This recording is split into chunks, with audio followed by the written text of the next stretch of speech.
Bonjour, je suis Barbara Beretta, la voix française de Sarah Canning, de Cara Bono et de Jessica Day dans New Girl, et vous regardez une vidéo de Quasimodo World Parody. Lâchons-le et mettons-lui des pouces rouges. Comment j'en suis arrivé là? Eh bien, pour vous répondre, il faut qu'on remonte un peu en arrière après le générique. C'était après que Marshall et Lily se soient occupés de leur bébé, et Barney essayait encore de faire des coups d'un soir en allant à Pigalle.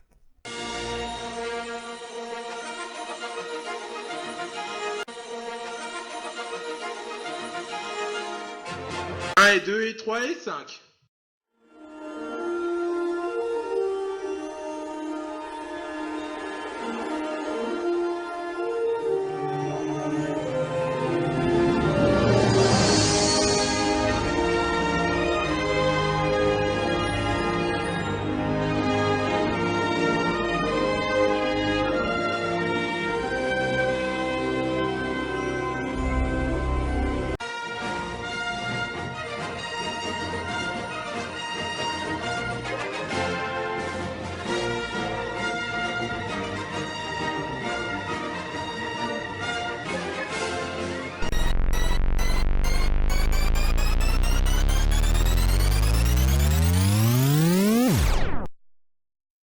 Bonjour à tous, aujourd'hui on va s'attaquer à la pire adaptation animée de Notre-Dame de Paris de Victor Hugo. C'est tellement mauvais qu'en comparaison, la version de Dingo Pictures c'est Citizen Kane. Tellement affreuse qu'en comparaison, le bossu de Notre-Dame 2 c'est Titanic. Tellement irrespectueuse qu'en comparaison, la version de Burbank Animation c'est du Dragon Ball Z. Il faut savoir que quand le bossu de Notre-Dame de Disney est sorti au cinéma en 1996, il y a eu plusieurs studios d'animation qui voulaient profiter du succès du film pour sortir leurs propres adaptations du roman. Alors il y a eu The Secret of the Hunchback, où tu apprends que les gargouilles savent chanter du jazz, que les vrais amis de Quasimodo le laissent tomber en lui promettant de le venger sans rien faire pour lui avant la fin du film, et que Quasimodo est en fait un X-Men comme Warren. Il y a eu la version de Burbank, oui, le studio qui a fait l'adaptation animée de 1986 que j'avais déjà critiqué, on a refait une autre 10 ans après avec un autre style de dessin. Version qui n'est pas terrible en soi, même si le roi qu'on voit pas beaucoup dans les adaptations de l'histoire, il est plutôt cool. On dirait que le sonneur de cloche a quelque chose qui cloche. Mais pour autant ça fait partie des films que je n'ai vu qu'une seule fois. Quasimodo, Esmeralda, ami. Il y a eu la version de Jetlag Productions, qui est regardable malgré son animation discutable, et qui est étonnamment fidèle au roman, avec en plus une fin qui aurait ravi les fans de la version de Disney qui se plaignent du fouenzonnage du bossu. Il y a eu la version de Dingo Pictures, bien sûr, qui a les mêmes défauts que les autres bouses, enfin je veux dire films du studio. Il y a eu ce chef-d'œuvre de Golden Film qu'on va avoir le plaisir de voir aujourd'hui. J'avais déjà parlé de ce monument dans l'histoire de l'animation à la fin de ma vidéo sur la version de 1986, en disant tout ce que je reprochais au film et tout ce qu'il y avait à dire, de façon à ce qu'il soit inutile que je fasse une vidéo consacrée à cette version de Golden Film. Sauf qu'après avoir accidentellement acheté le DVD du film à cause de la jaquette qui était celle de The Secret of the Hunchback, puis après avoir vu que d'autres personnes s'étaient également faites avoir par la jaquette qui ne correspondait pas à celle de Golden Film contrairement au disque DVD mais à The Secret of the Hunchback, et après avoir trouvé un site avec plusieurs films qui indiquait The Secret of the Hunchback en VF, ce qui fait que j'ai cliqué sur le lien pour le visionner, mais c'était encore la version du bossu de Notre-Dame de Golden Films parce que les responsables du site ont dû confondre, j'ai interprété cette série d'événements comme étant un signe que je devais critiquer ce truc. La pire de toutes les adaptations du bossu de Notre-Dame réalisée par Diane Eskenazi, qui n'a rien fait d'autre que bosser sur les autres films de Golden Films et produire Le Roi Arthur et les Chevaliers de Justice. Mais vous savez quoi? Je préfère 1000 fois redevenir un brownie et remater les épisodes de My Little Pony, Les Amis c'est magique, que de revoir ce film. Nous sommes amis? Mais bien sûr. Tu sais, avant ton arrivée, ma maison n'avait jamais été aussi animée. Hein? Oh. Eh bien, je n'avais encore jamais eu une amie. Tu en as une maintenant. C'est au-dessus de mes forces, c'est vraiment trop niais. C'est parti, envoyez le jingle. Cela dit, mot de paille reste génial. Il n'appartient qu'à moi de m'accomplir, de décider de ma vie. Le film commence avec une chanson fade et oubliable, un élément récurrent dans les productions de Golden Films. La seule qualité qu'on pourrait leur trouver, c'est qu'elles sont risibles tant elles brillent par leur nudité. Le bossu de Notre-Dame. Tais-toi, on sait lire. Et en plus, on n'interrompt pas une chanson comme ça, d'autant plus que c'était trop tôt pour afficher le titre, on le fait à la fin d'une chanson normalement. Même la version de Disney l'a fait. C'est vraiment fantastique, Paris en tournée, c'est le paradis pour les gitans, olé! Non, c'était pas du tout le paradis pour les gitans. Dans le roman original, ils sont entrés à Paris pour vivre une meilleure vie, mais ils ont été victimes de discrimination. C'est pour ça qu'ils se réfugient dans la cour des miracles, en s'éloignant de l'intolérance des Parisiens. Le film vient à peine de commencer, il n'a fait que 25 secondes, et vous dites déjà n'importe quoi. Mais faisons fi de ce détail historique, et regardez-moi cette merveille d'animation, qui prouve qu'ils avaient forcément plus de budget que Disney. Nous réparerons aussi vos potiches cassés. Tout ça pour une pièce d'argent car il faut bien manger.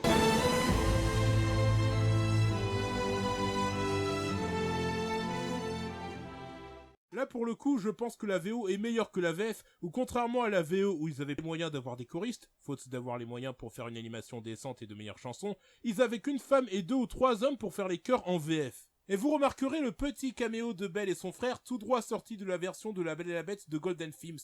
Donc ça veut dire que les personnages de leur production sont tous dans le même univers, c'est comme Marvel et Mondo World, c'est le Golden Film Cinematic Universe.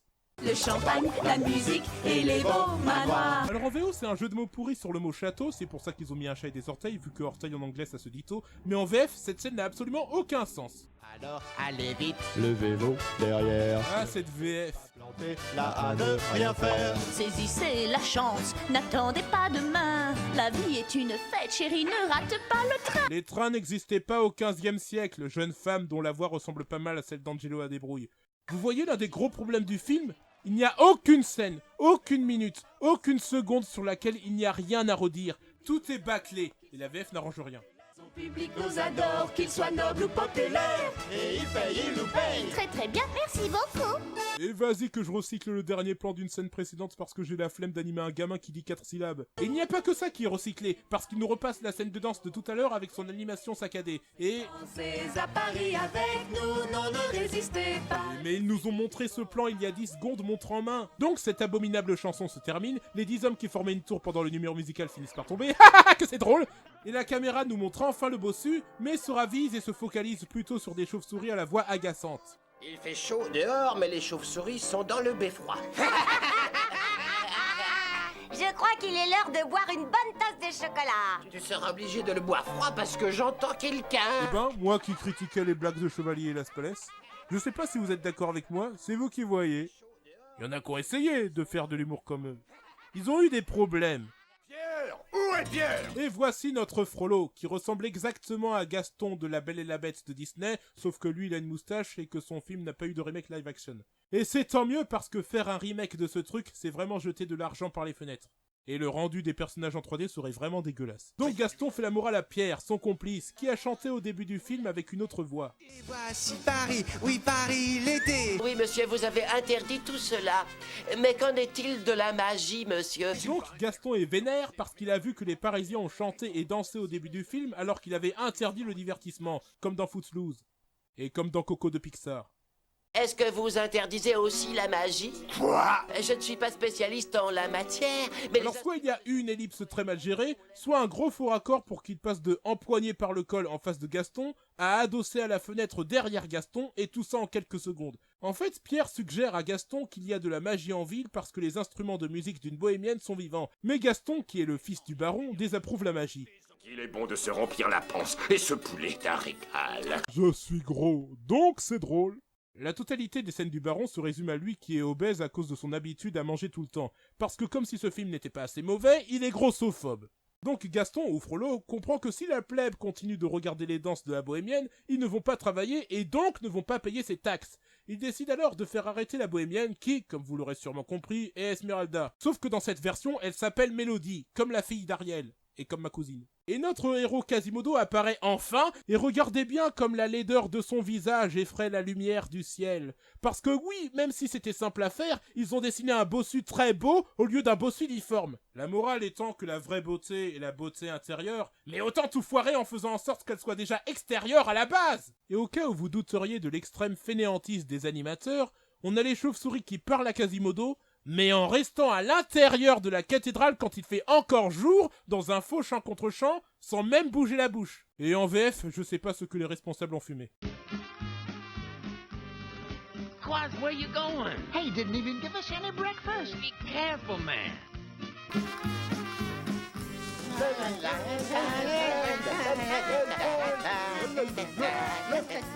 Je suppose que l'adaptateur et le directeur artistique de AVF ont voulu sauver les meubles en voyant que c'était impossible que les chauves-souris parlent à Quasimodo alors qu'elles étaient dans un décor différent.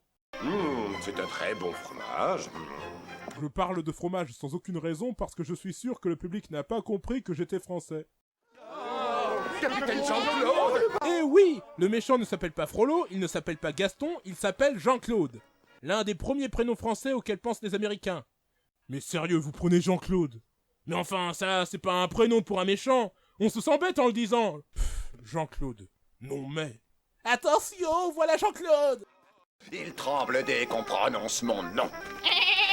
Pourquoi le cheval fait un cri de chèvre?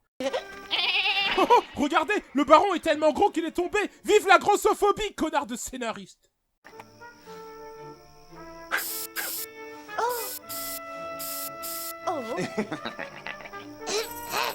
Mélodie, nous devons nous enfuir. Je sens que si nous restons, nous allons avoir beaucoup d'ennuis. Reprenez-vous, mein Herr. Votre grand âge n'excuse pas votre couardise. Et clac, si on essayait de le faire danser. Excellente idée, Clic, allons-y. Ah, les instruments de musique. Les pires personnages de ce film. Les personnages dont se souviennent tous ceux qui ont vu le film, ou la critique de Fellows, parce que ce sont des comic relief pas drôles sur lesquels la majeure partie de ce film se concentre. Et comme si ça suffisait pas, écoutez donc la voix du tambourin en VO. It's been that way for as long as I can remember, and that's longer than I care to admit. Écoutez maintenant sa voix en VF. Nous avons toujours été considérés de cette façon, aussi loin que remonte ma mémoire. Et croyez-moi, elle remonte loin, il en a toujours été ainsi. Vous vous moquez de moi? C'est du niveau de Dingo Pictures qui prend une femme pour doubler un vieil homme et un homme pour doubler une petite fille, tout ça dans le même film, mais là, vous avez clairement plus de budget dans la version française, et vous essayez de me kamazoutrer sans prendre de candide capote, c'est pas possible. Pourquoi vous prenez une vieille femme pour doubler un personnage masculin âgé, même si c'est un objet? Et en plus d'être agaçante, cette voix a aussi été attribuée à l'une des chauves-souris. Je crois qu'il est l'heure de boire une bonne tasse de chocolat. Et à Clic, l'une des castagnettes. Et clac, si on essayait de le faire danser. Et le pire, c'est qu'en fait, cette espèce de petite vieille a doublé dans la VF de la plupart des productions de Golden Films, si ce n'est dans toutes leurs productions. Il lui arrive même d'improviser, de cabotiner et surjouer à mort. C'est la guerre est déclarée. Fermez les écoutilles, hissez la grand voile, tout le monde aux abris, les femmes et les enfants d'abord, la paillette, nous voilà. Fermez vos portes et cachez le détail. Rien ne sert de courir, il faut partir à point. Tentez, t'as dit, l'odé, t'as tout. Un pour tous, tous pour un. Réduisez la vapeur, c'est la guerre. Je vous dis que c'est la guerre, c'est la guerre.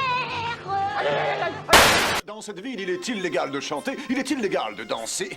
Il est illégal de faire quoi que ce soit d'interdit par la loi. Sans blague, moi je croyais qu'on avait le droit de faire quoi que ce soit interdit par la loi, mais le film vient de confirmer que non.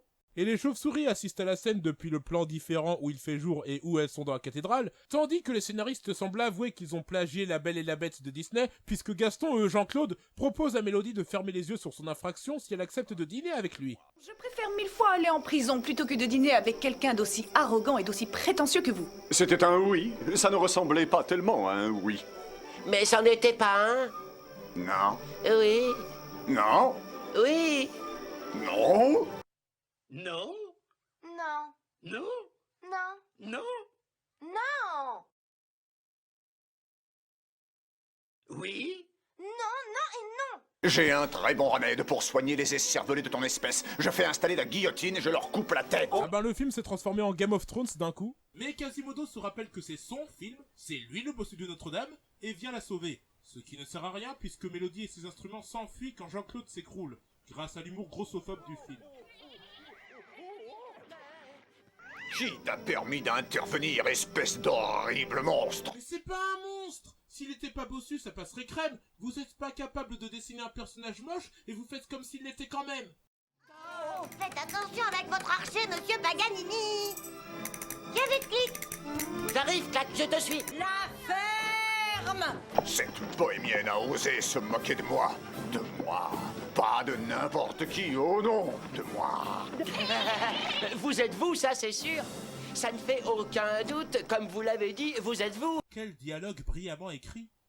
Ah, mais allez vous faire foutre avec vos blagues très grossophobes. Vous méritez de subir la polémique de la série Netflix insatiable. Pendant ce temps, les bohémiens déplorent leur situation. On nous chasse sans arrêt, nous sommes indésirables. Oui, mais qu'est-ce que vous chantiez au début déjà? C'est le paradis pour les gitans, olé! Ah ouais, c'est bien ce qu'il me semblait. Donc en plus d'être en contradiction avec l'époque historique et le contexte du roman de Victor Hugo, les paroles sont en contradiction avec le reste du film. Vous n'avez aucune consistance. J'en ai assez d'être un paria. Alors pourquoi tu souris, idiot?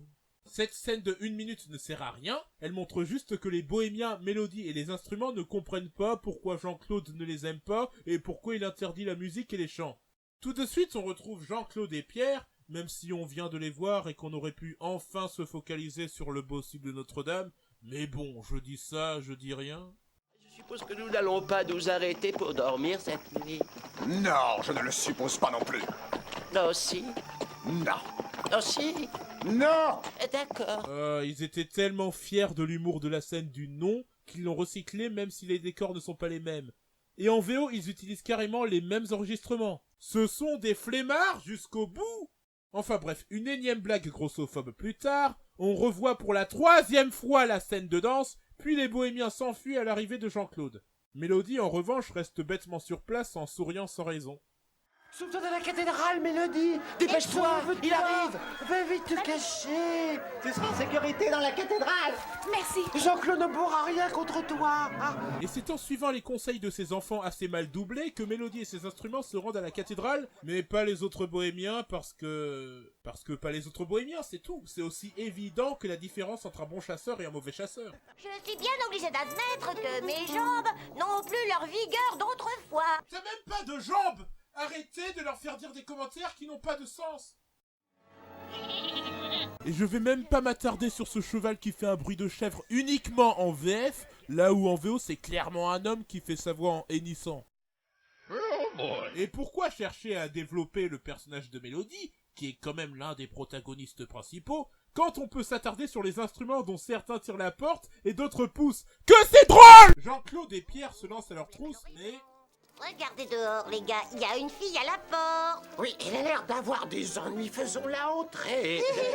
Donc apparemment, les chauves-souris savent contrôler les portes de Notre-Dame, et évidemment le film ne l'expliquera jamais, hein. Vous pouvez vous brosser pour savoir comment elles peuvent les contrôler. Elles s'abstiennent de les ouvrir pour Jean-Claude et Pierre, qui avisent la mère d'Esmeralda et son âne François qui passaient par là.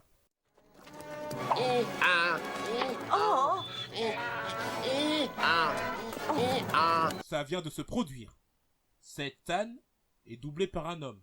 Cet âne est doublé. Ils n'ont pas pris la peine d'utiliser des enregistrements de braiements d'âne. Ce film est sorti 57 ans après le Pinocchio de Disney où ils ont utilisé des braiements d'âne réalistes. Ils ont pris un mec pour faire la voix d'un âne. En VO comme en VF. Et ils ont même pas pris la peine de prendre Frank Welker, l'acteur américain qui est connu pour être la voix originale de Scooby-Doo et de Fred Jones dans Scooby-Doo, et surtout pour faire les bruitages de presque tous les animaux qu'on entend dans les films et dans les séries. En VF, ils ont même pas pris Michel Elias qui fait les bruitages des animaux dans les films de Picha et dans Kirikou. Non, le film était pas déjà assez bâclé, il a fallu qu'au lieu de faire l'une des choses les moins compliquées à faire dans un film, vous preniez un homme pour faire la voix d'un âne en pensant que les spectateurs seraient trop bêtes pour s'en rendre compte, alors que vous êtes censés être des professionnels dans l'animation. Vous vous foutez de qui là? L'âne est doublé. Allez vous faire! Pistache, vanille, chocolat, tartelette à la fraise, confiture et pain au noix, éclair et crème anglaise. Dis-moi ce que tu aimes, quels sont tes goûts préférés. Je veux être ta crème, ton délice, ta douceur, ta sabrina sucrée. Excusez-moi, je me suis calmé. J'ai passé l'âge de réagir comme ça. Il y a des choses vraiment plus graves dans le monde qu'un âne qui est interprété par un homme au lieu d'avoir des vrais braiements d'âne enregistrés. Mais là, je me suis calmé, donc ça se reproduira plus. Donc, apparemment, la daronne d'Esmeralda n'a pas pu s'enfuir avec les autres bohémiens parce que son âne s'est cassé une patte et Jean-Claude décide de la prendre en otage pour pousser Esmeralda à sortir de la cathédrale. Ne vous inquiétez pas pour votre fille, madame. Elle est en sécurité à l'intérieur de Notre-Dame. Silence, Pierre. La seule personne qui soit dans la cathédrale, c'est Quasimodo. Et il n'est pas méchant. Pierre, qu'est-ce que j'ai dit? Je ne veux pas que tu parles du monstre. Monseigneur, c'est tout de même votre frère, voyons. Demi-frère. Donc apparemment, Quasimodo et Jean-Claude sont frères. Demi-frère. Oui, on va pas chipoter, ils sont du même sang. C'est vraiment un twist forcé. Non mais là, j'avoue, c'est abusé quand même. C'est n'importe quoi de faire un rebondissement de ce genre dans un film. Et le fait qu'il soit demi-frère implique que le père de Jean-Claude est aussi celui de Quasimodo et qu'il a abandonné le bossu dans la cathédrale. Ce qui rend le film encore plus grossophobe qu'il l'était déjà, puisqu'en plus de résumer le baron à un gourmand obèse qui tombe tout le temps, il s'avère être méchant. Et au cas où vous voudriez plus d'explications sur ce lien de parenté, ne vous inquiétez pas, parce que Pierre apporte l'explication de nulle part en s'adressant à je sais pas qui. La mère de Jean-Claude a été mariée une première fois avec un gitan. Et c'était lui le père de Quasimodo. Comment oses-tu, mes secrets de famille? Et pourquoi pas donner la taille de mes caleçons pendant que tu y es? Vous faisiez du 42, mais la bonne chère vous a épaissi la taille et vous faites du 44. Ah, merci beaucoup, vous m'avez perçu à jour les scénaristes. Quand je veux voir une adaptation de Notre-Dame de Paris, c'est toujours pour connaître la taille des caleçons de Frollo dans une scène inutile et pas drôle. C'est un sujet qui me passionne, ça m'intéresse. Dis-moi plus, Pierre! Vous faites du 44. Peu importe, la mère de monsieur s'est remariée avec le baron, mais celui-ci n'avait qu'une idée en tête, se débarrasser de Quasimodo. Il l'a exilé dans la cathédrale. Quasimodo se mit à sonner des cloches, et c'est comme ça qu'il s'est fait sa bosse. Wow. Ça suffit! Est-ce que vous allez vous taire? Pourquoi tu le vois tout d'un coup? Tu essaies d'imiter le Frollo du dessin animé de 1986? On peut dire que c'est une bien triste histoire. Dit-il alors qu'il l'a raconté en souriant du début à la fin. Non mais tu te fous de qui, là? Donc, Esmeralda se retrouve dans la cathédrale, elle prononce 4 mots et... Qui c'était, Clic? C'était pas moi, Clac. Ni moi. La ferme! La ferme, la ferme! Le bruit qu'ils ont entendu provenait en fait des chauves-souris, qui, preuve de la fainéantise des animateurs, sont sur le même plan de jour que quand ils parlaient à Quasimodo. Et apparemment, d'un coup, ils se sont sentis pousser des ailes, ils ont eu la folie des grandeurs, et ils ont fait le truc le plus osé et le plus ambitieux que tout ce qu'on a pu voir avant dans le film. C'est-à-dire qu'ils ont recadré l'image dans l'autre sens. Comme tu peux le faire avec Windows Movie Maker avec le miroir horizontal. Nous avons de quoi manger. Vous allez être gâtés si vous aimez les oiseaux. Et là, sachez qu'en version originale, ils ne parlent pas d'oiseaux, ils parlent d'insectes. Les traducteurs ont confondu bugs et bird.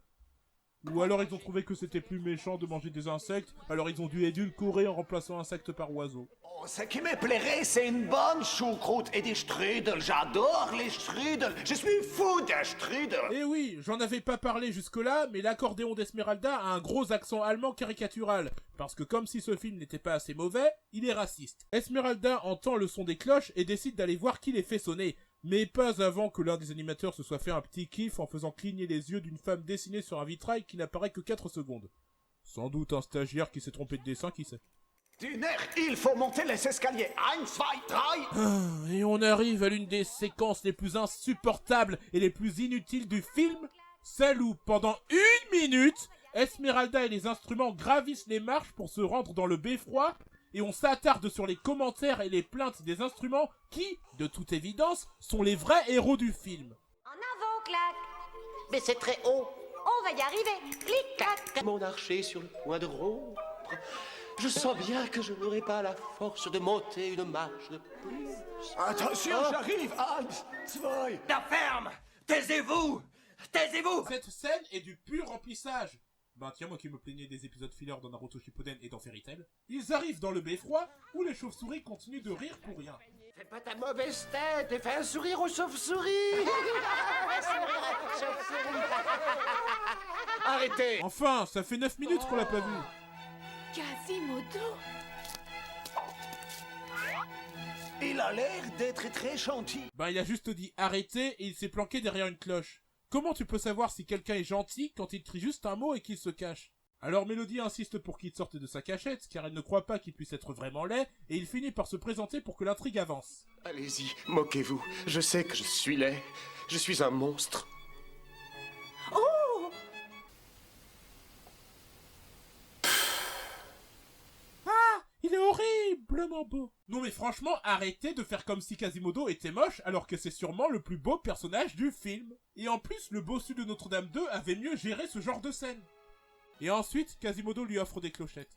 Je les ai faites rien que pour vous. Et là, si j'avais voulu que la vidéo soit vraiment longue, je me serais attardé sur le manque de logique par rapport au fait que Quasimodo ait fait des clochettes rien que pour Mélodie, alors qu'il voulait pas qu'elle le revoie. Mais bon, en même temps, on vit dans un monde où des gens trouvent de l'homophobie dans les Teletubbies. Alors pourquoi s'interroger sur l'illogique de l'univers du film et pas de notre univers?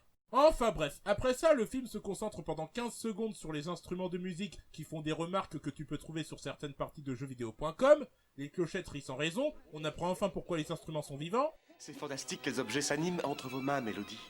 C'est comme si vous aviez un pouvoir magique. Et tout de suite après, on a une chanson d'amour entre Mélodie et Quasimodo qui ne se connaissent que depuis 3 minutes. Chanson durant laquelle des souris viennent de nulle part et où Quasimodo et Mélodie, en plus de montrer un certain fétichisme sur les carillons, se tutoient pour faciliter l'adaptation française des paroles qui ne sont pas sans anachronisme. Quand je te regarde, parfois j'entends comme la sonnerie magique d'un téléphone. Les téléphones n'existaient pas au 15e siècle. Et ça vient pas uniquement de la VF, c'est la VO qui a fait n'importe quoi à la base.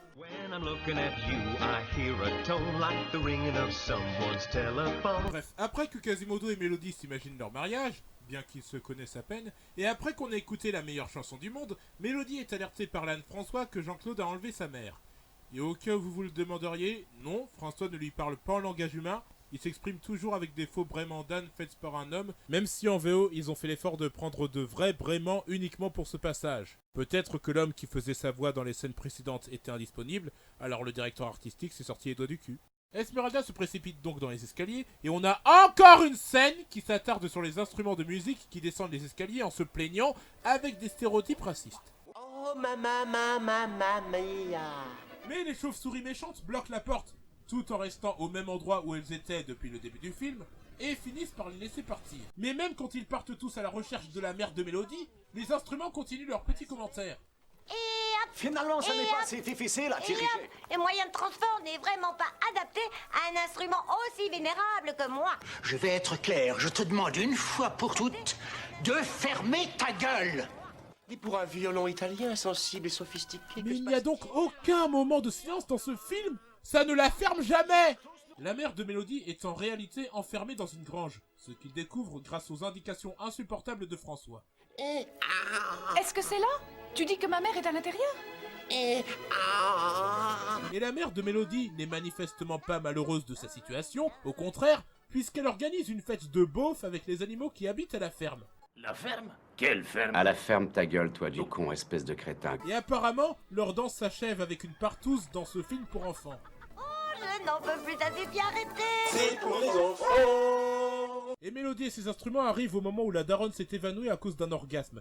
Et comme on n'avait pas suffisamment de scènes inutiles et longues dans cette purge, on a une espèce de tension où le violon italien risque d'éternuer parce qu'il est allergique à la paille de la grange. Et ensuite, la mère de Mélodie ramasse chacun des instruments et les place un par un sur le rebord de la fenêtre, alors qu'ils auraient très bien pu y aller eux-mêmes puisqu'ils sautent tout le temps. Et résultat, Mélodie se fait capturer par Jean-Claude. Et de toute façon, Jean-Claude remet les instruments à l'intérieur de la grange, donc ça rend la scène encore plus dispensable. Dites adieu à votre charmante fille, madame. Vous ne la reverrez plus, car désormais elle m'appartient. Non, monsieur, elle ne vous appartient pas car ma fille est comme les animaux sauvages. Elle n'a pas de maître, ma Mélodie. Oh, comme c'est beau. Faites attention à vous. Adieu, maman. Et elle dit ça comme si elle partait en vacances. C'est incroyable comment le côté dramatique est mal géré dans ce film. Mais vous savez quoi? Le sort des personnages de ce film me laisse tellement indifférent que je vais arrêter de regarder le film parce que je préfère 1000 fois regarder un épisode de Friends. Cette série surcotée qui fait rire tout le monde sauf moi. Je voulais essayer de t'enseigner à manœuvrer un bateau, ce qui est de toute évidence quelque chose d'impossible à réussir. Ah voilà, ça y est, tu recommences à hurler, t'as même pas voulu enlever ton soutif. T'as gagné, je me tire. Bon, peut-être que je suis tombé sur le mauvais épisode. Je vais en essayer un autre. C'est toi qui étais sous la pile de manteaux? Je te remercie, c'était moi la pile de manteaux. Oh mais quelle horreur! C'était toi mon mystérieux bien-aimé de la nuit. Et toi mon tout premier baiser avec Rachel? Et toi mon premier baiser tout court. Ouais. Niveau humour, ça vaut pas Scrubs ou Brooklyn Nine-Nine, hein. Mélodie est enfermée dans un cachot, c'est là que sa mère aurait dû être enfermée, et est condamnée à mort. Ma pauvre petite maman, que va-t-elle devenir? Elle n'a que moi au monde.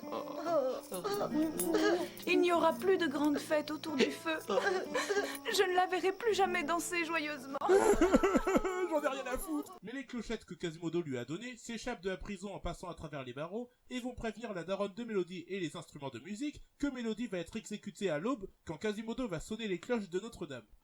Ai-je précisé qu'ils les préviennent avec l'une des scènes les plus insupportables du film? Dis-moi que tu comprends ce qu'elles disent. Je crois que je comprends ce qu'elles disent. Alors raconte-moi ce qu'elles disent. Elles disent ding dong, ding dong. Ah, mais je croyais que tu parlais la langue des clochettes. Je parle la langue des cloches seulement. Et c'est là que j'ai eu envie de pleurer. Je n'ai pas pleuré, mais j'ai vraiment eu envie de pleurer. Parce que ce film est tellement mauvais qu'une telle scène qui prouve que les créateurs se moquent de l'intelligence du public, qu'il soit jeune ou adulte, et qu'on regarde en sachant qu'il est impossible de faire un tel film sans que sa nullité soit volontaire, c'est juste frustrant. Et évidemment, leur voix française rend ça encore plus agaçant. Bref, les instruments et la mère de Mélodie décident de prévenir Quasimodo de ne pas sonner les cloches au risque que la fille qu'il aime se fasse tuer. Pourvu que ça marche. Je n'imagine pas ce que serait ma vie sans Mélodie. Quoi, t'es amoureux d'elle? Ça tombe comme un cheveu sous la soupe et ça n'a jamais été instauré. Et on passe à Mélodie qui est toujours emprisonnée et qui chante joyeusement l'une des chansons les plus inutiles du film, alors qu'elle pourrait, je sais pas, essayer de s'échapper pour sauver sa vie par exemple. Surtout que regardez, elle a donné la vie au barreau de sa prison et il danse avec elle et les autres trucs qu'elle a rendus vivants alors qu'elle pourrait s'échapper. Et après avoir terminé son numéro musical dont l'animation saccadée est recyclée et dont la musique et l'air correspondraient à ceux des chansons de Michel Legrand s'il avait volontairement bâclé la BO des films de Jacques Demy, elle remet tout à leur place et reste dans la prison. Non mais elle n'est pas un peu godiche, cette fillette? Nous t'effons un péché, Quasimodo, t'es sonné les cloches, schnell, t'es péchant. Ein, zwei, J'aurais dû prendre ma retraite l'année dernière. Arrêtez avec les escaliers, hein! Je serai ton chou, ta tarte, ton rouloulou et ta glace au raisin. Je serai pour toi brûlante ou glacée, douce ou salée, poivrée, sucrée, fruitée, pimentée. Je serai ton arc-en-ciel de saveur. Sois mon goûteur. Donc heureusement, c'est moins long que tout à l'heure, et pendant que Jean-Claude ricane la bouche fermée en attendant que Quasimodo sonne les cloches, le tout accompagné de la musique de l'opéra de Carmen comme si c'était approprié, et... Pistache, vanille, chocolat, tartelette à la fraise, confiture et pain aux noix, éclair et crème anglaise. Alors le bourreau joue avec une raquette de bilboquet alors que ça non plus ça n'existait pas au 15e siècle et cet anachronisme n'est pas drôle. Et Mélodie n'essaie pas de s'échapper alors qu'elle n'est pas ligotée ni menottée, y a aucun garde qui la tient ou quoi que ce soit. Pourquoi tu ne te barres pas?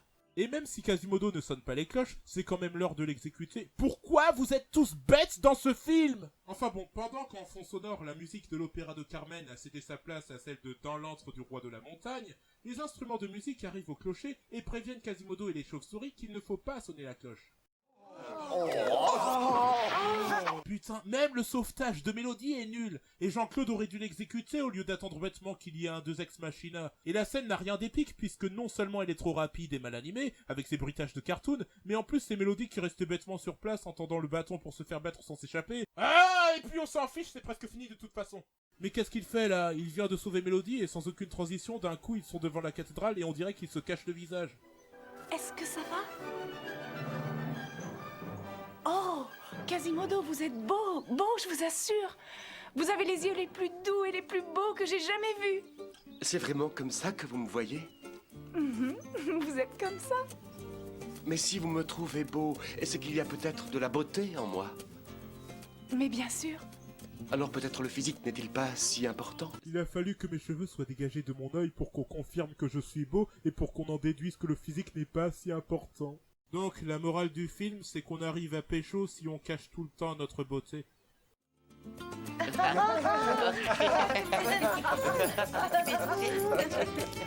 Nous allons faire une grande fête. Donc les habitants bougent la bouche sans parler, un peu comme au début d'Astérix et la surprise de César, et on se tape encore la scène de danse autour du feu pour la putain de 4e putain de fois, pour aboutir sur la dernière chanson de merde du film, qui recycle les mêmes scènes. La pluie n'a de cesse qu'elle emporte mon rêve avec elle. Si Il faut chanter que la vie est belle. Bon bah au moins la VF a plus de choristes qu'au début du film, c'est mieux que rien. Mais qu'est-ce que Philibert de La Belle et la Bête de Disney fait là? Puis, au milieu de la chanson, on a la scène de danse, ce qui fait donc la 5e fois. Ça enchaîne au solo du violon italien, parce qu'en plus de subir leurs commentaires et leur caractère raciste, il faut les écouter chanter. Les chauves-souris s'y mettent. Il fait soudainement jour, alors pourquoi est-ce que la majeure partie de la chanson se passait de nuit? Et la chanson se termine avec, pour la 6e fois, cette scène de danse, et brusquement le film reprend là où il en était avant la chanson, c'est-à-dire avec Quasimodo et Mélodie qui se trouvent sur les marches de la cathédrale en plein jour, après que Quasimodo ait révélé qu'il est beau. Mais c'est très mal foutu! On place pas une chanson random comme ça quand une séquence n'est pas terminée. C'est comme si on intégrait un clip musical au beau milieu d'une scène de discussion, ça ne marche pas comme ça. Retourne immédiatement dans ta cathédrale et rends-moi ma prisonnière. Sache que Mélodie n'est plus ta prisonnière et moi non plus. Quasimodo, je sais pas à qui tu parles, mais en tout cas c'est pas à Jean-Claude, puisque Jean-Claude il est à ta droite, là à droite. Regarde à droite! Il ne se comporte plus en bossu. Oui. Mais depuis quand les gens bossus ont un comportement prédéfini? La seule chose dont j'ai vraiment honte aujourd'hui, c'est de t'avoir comme frère. Oh, c'est son frère. Oh, c'est son frère. Quelle surprise! Quelle surprise ça aurait été si Pierre n'avait pas spoilé au milieu du film. Heureusement qu'il apparaît pas dans l'Empire contre-attaque, sinon il aurait révélé toute l'intrigue de la revanche des Sith pendant que Luke s'entraînait encore avec Yoda. Et sous prétexte que Quasimodo lui a dit ses 4 vérités, Jean-Claude se fait vilipender et conspuer par les Parisiens, ce qui le force à quitter Paris avec Pierre et le Baron, non sans une dernière blague grossophobe. Après quoi, Quasimodo et Mélodie se marient, les instruments de musique font la musique du mariage, on a la scène de baiser la plus incroyable du monde. Je t'aime, Mélodie. Et je t'aime, moi aussi. Et bon l'amour!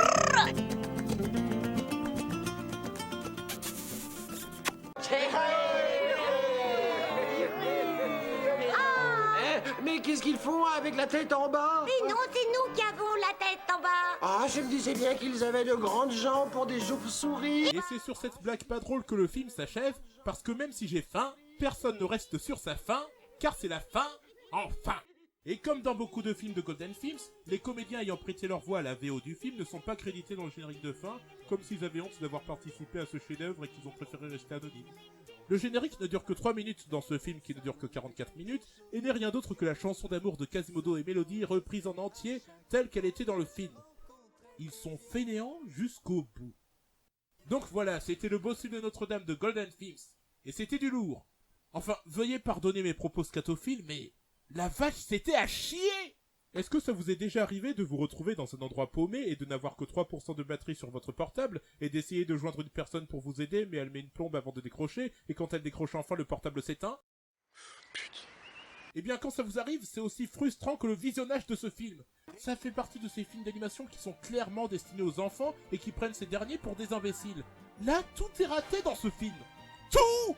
L'histoire, qui n'a aucun rapport avec celle de Notre-Dame de Paris, n'a aucune logique et va dans tous les sens. Les chansons et l'animation sont médiocres, les faux raccords sont nombreux, la cohérence est absente, le montage est foiré, des scènes sont tournées dans l'autre sens pour réduire les coûts d'animation, le protagoniste principal qui est mentionné dans le titre du film ne fait rien à part sauver Mélodie à la fin et clasher Jean-Claude. Les animaux ne font même pas de vrais bruits d'animaux, et c'est des gens amateurs qui font leur voix, et dans d'autres scènes en VO, ils font de vrais bruits d'animaux. Tous les éléments de l'histoire originale sont bâclés, il y a une surabondance de bruitage cartoonesque qui arrive comme un cheveu sur la soupe, de même que toutes les musiques classiques libres de droit qui ne collent pas du tout au contexte dans lequel elles sont jouées. Et à chaque scène, ça parle ou ça chante, il n'y a aucun silence. Les personnages sont tous creux et n'ont aucune profondeur, et bon sang, les instruments de musique font partie des personnages de fiction les plus insupportables que j'ai vus dans un film. Vous vous plaignez de Jar Jar Binks, vous vous plaignez des Mignons, vous vous plaignez de Olaf dans La Reine des Neiges, et bien qu'est-ce que vous dites d'avoir un combo de chacun d'entre eux pendant plus de 20 minutes? Surtout que leurs répliques ne sont pas intéressantes et ce sont plus des gimmicks que de vrais personnages. 90% des répliques du vieux tambourin se basent sur le fait qu'il soit vieux, 90% des répliques de l'accordéon allemand se basent sur sa nationalité, et 90% des répliques du violon italien se basent sur sa nationalité. C'est des stéréotypes racistes à la noix ou je ne sais pas quoi là. Et heureusement que je vous les montrais en VF, parce que dans la VO, tous les Parisiens ont des accents français à couper au couteau. Je ne sais pas si c'est un hommage à la France ou si c'est de la francophobie. Et en plus de ces accents racistes qu'on doit se taper, n'oublions pas l'accumulation de blagues grossophobes dignes d'un gamin de 5 ans qui serait trop jeune pour être vraiment tolérant. Ce film n'a aucun respect pour l'œuvre originale et aucun respect pour les spectateurs. Si les gens qui ont bossé sur ce film sont conscients d'avoir raté ce film et qu'ils l'ont quand même validé, ce sont des trolls. Autrement, ce sont des idiots. Vous pouvez dire tout ce que vous voulez sur la version de Dingo Pictures et sur le boss de Notre-Dame 2, mais même si l'animation n'était pas terrible, au moins ils ne sont jamais allés jusqu'à se concentrer sur des comic relief débiles au détriment du personnage principal, ni à placer n'importe où des musiques faisant partie du domaine public. La version de Dingo Pictures est certes très moche, mais elle est l'une des versions les plus fidèles à celle de Notre-Dame de Paris, tandis que le boss de Notre-Dame 2, considéré à ce jour comme l'une des pires suites de Disney, n'a jamais recyclé plusieurs fois les mêmes scènes d'animation, a un bien meilleur voice acting et un meilleur doublage français, des chansons plus travaillées, la scène où la fille découvre Quasimodo est mieux gérée et mieux intégrée, surtout que Quasimodo est vraiment moche, et la relation entre Quasimodo et Madeleine est mieux développée que celle entre le bossu de Golden Films et Melody, qui ne font que se rencontrer, tomber amoureux 3 minutes après et se marier le lendemain. D'ailleurs, le personnage de Madeleine a beaucoup plus d'intérêt que cette idiote de Mélodie. De toutes les adaptations de Notre-Dame de Paris qui existent, celle de Golden Films est vraiment et de loin la pire. Oui, celle de Golden Films est la pire. Ce film est la preuve concrète que des personnes sans scrupules profitent du succès commercial des produits de la concurrence en sortant des produits bâclés tout en considérant que les consommateurs peuvent regarder n'importe quoi du moment qu'ils achètent. Ce film est irrespectueux envers Victor Hugo, envers les fans de Notre-Dame de Paris, envers les personnes souffrant d'obésité, envers les Allemands et envers les Italiens. Et il va sans dire que c'est aussi un des pires films d'animation que j'ai vu dans ma vie. Mais est-ce que j'ai vraiment besoin de le préciser? Ce film fait tout ce qu'il ne faut pas faire dans un film. Concernant la VF, alors j'apprécie le fait qu'ils aient fait l'effort de doubler toutes les chansons du film malgré le faible budget dont ils disposaient, et dans l'ensemble l'adaptation est fidèle à la VO, allant même jusqu'à conserver les anachronismes ridicules. Non mais sérieux, téléphone au Moyen-Âge quoi. Et le jeu des comédiens qui doublent les personnages principaux est plutôt correct, et je suppose qu'ils font du mieux qu'ils peuvent en s'enregistrant sur ce gros caca visuel et auditif qu'on vient de voir là. Mais en même temps, faut pas déconner, on est très loin d'une VF signée Jenny Girard chez Dubbing Brothers là. Mais tellement loin. Les comédiens qui doublent les instruments de musique cabotinent à un max, le casting est limité, d'ailleurs en plus de la vieille dame qui fait le tambourin, l'une des castagnettes et l'une des chauves-souris. Et aussi la voix de Geneviève, la mère d'Esmeralda. C'est en faisant le montage que j'ai remarqué ça en fait. Je crois que Jean-Claude et l'accordéon allemand sont doublés par le même Gadjo, et c'est vraiment une très mauvaise idée d'attribuer une vieille dame sur le rôle d'un vieux personnage masculin. Surtout que son jeu est discutable, hein. Mélodie, nous devons nous enfuir. Je sens que si nous restons, nous allons avoir beaucoup d'ennuis. Ni moi. Quand Quasimodo fera sonner les cloches de Notre-Dame, oh alors la pauvre petite Mélodie sortira de prison et sera exécutée. On dirait qu'elle prend pas son rôle au sérieux, ou on dirait qu'elle s'est dit « Les Golden Films c'est de la merde, mon salaire va pas me satisfaire, donc je vais doubler les personnages comme si c'était une parodie ou que c'était une histoire que je faisais avec mes jouets. » Et je comprends pas pourquoi le casting est limité au point que le directeur artistique ou la directrice artistique ait confié à cette vieille dame ces 3 rôles masculins, alors que non seulement ça s'entend que c'est une femme qui double ses persos, alors qu'il y a des comédiennes qui sont habituées à doubler des garçons et ça passe crème, hashtag Brigitte Lecordier et Jackie Berger, mais en plus elle ne fait aucun putain d'effort pour changer sa voix. Elle les double tous avec la même voix. Et puis sinon, rien n'excuse le coup du cheval qui bêle comme une chèvre, ou de l'âne qui continue d'être doublé par un homme, là où même la VO a fait l'effort de se procurer des vrais bruitages. Est-ce que pour une fois, je ne pourrais pas choisir de critiquer un film sans avoir à me plaindre de la VF ? Bref, en plus du fait que le côté dramatique est mal maîtrisé parce qu'on parle de condamner à mort une femme sous prétexte qu'elle n'a pas voulu dîner avec le fils du baron, et la femme en question chante bêtement et réagit à son incarcération comme si on lui avait donné du rattrapage à la fac mais que ce n'était pas grave, pendant que les castagnettes font des plaisanteries débiles comme si leurs potes étaient tout sauf en danger. Il y a aussi le fait que l'animation est tellement mauvaise que les personnages sourient quand ils sont en colère. C'est incroyable qu'une telle médiocrité ait pu avoir été autorisée par les ayants droit de Notre-Dame de Paris. Je me sens trahi. Ce film me dégoûte du roman et de ses autres adaptations. Et je ne veux plus rien avoir à faire avec Notre-Dame de Paris et tout ce qui en est dérivé. Je regrette d'avoir passé autant d'années à admirer cette œuvre de Victor Hugo. C'était une erreur. Je vais me débarrasser de toutes mes affaires en lien avec Notre-Dame de Paris. Comment ils ont pu laisser passer une si mauvaise adaptation? C'est que l'histoire de base n'est pas si géniale que ça, j'ai plus la foi. À la poubelle! Je ne veux plus les voir! Ah! Quasimodo et moi, c'est fini!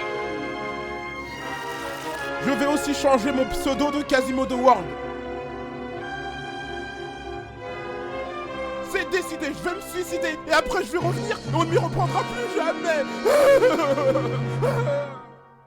Et attends, au lieu lieu de parodier bêtement une scène de l'épisode perdu de Bob l'éponge, tu n'as qu'à attendre l'adaptation de Notre-Dame de Paris faite par Netflix. En plus, ce sera la première version où Quasimodo est noir. Ah ben oui, c'est vrai. Arrière!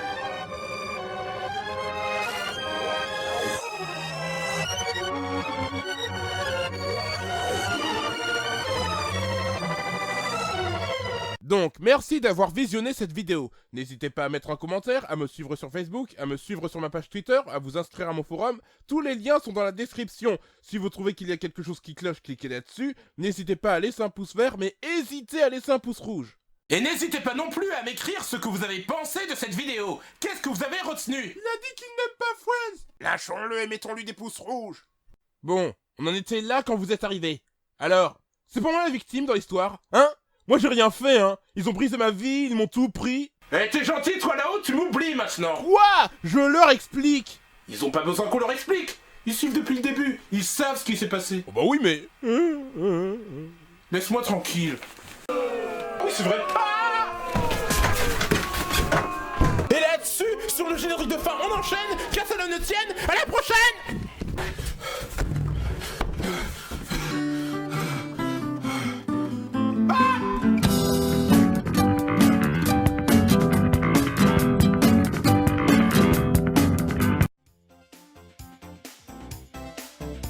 J'ai des poils qui me poussent partout sur les mains, le dos, les cuisses. J'aimerais pouvoir raser tout comme le crâne de Bruce Willis. J'ai un rasoir électrique, mais pour me raser le dos, ça n'est pas très pratique. Il faut que je me contorsionne, je risque le lumbago. J'ai essayé un tas de notions, des crèmes et des pilules. J'ai pas trouvé la solution, ça devient ridicule.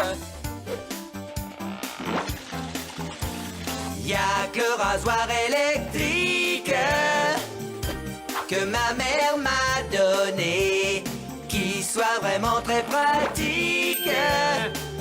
Avec lui, je peux me couper les poils que j'ai dans le nez.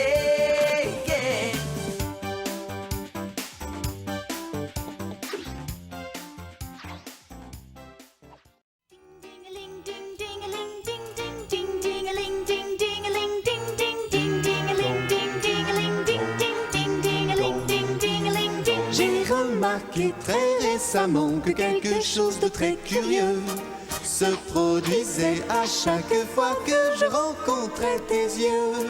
Il y a un son qui m'enchante. Il y a un son que j'adore. Il me suffit alors de te regarder si je veux l'entendre encore. Quand je te regarde, quand je vois tes yeux, j'entends un carillon gai et joyeux. Car au moment même où tu apparais, il se met à sonner dans mes oreilles. Quand je te regarde, c'est tout simplement le plus merveilleux de tous les moments. J'ai envie de danser et de chanter. J'entends les cloches tintinabulées. Les cloches sonnent quand tu es près de moi. Elles font ding-dong. Il n'est rien de plus beau que ce son-là.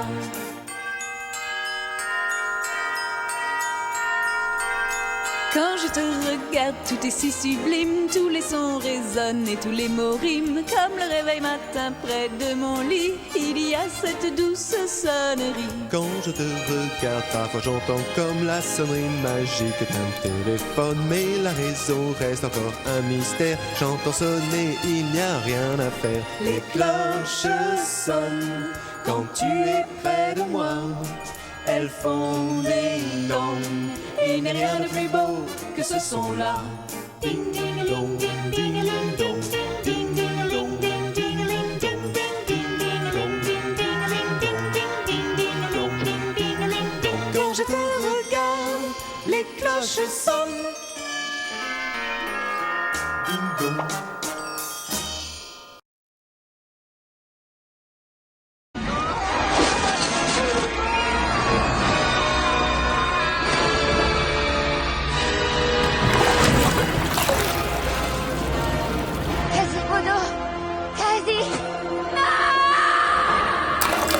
Franchement, avouez que si jamais Disney faisait un remake du Bossu de Notre-Dame, ce que je viens de vous faire là serait 1000 fois plus fidèle que le remake que ferait Disney.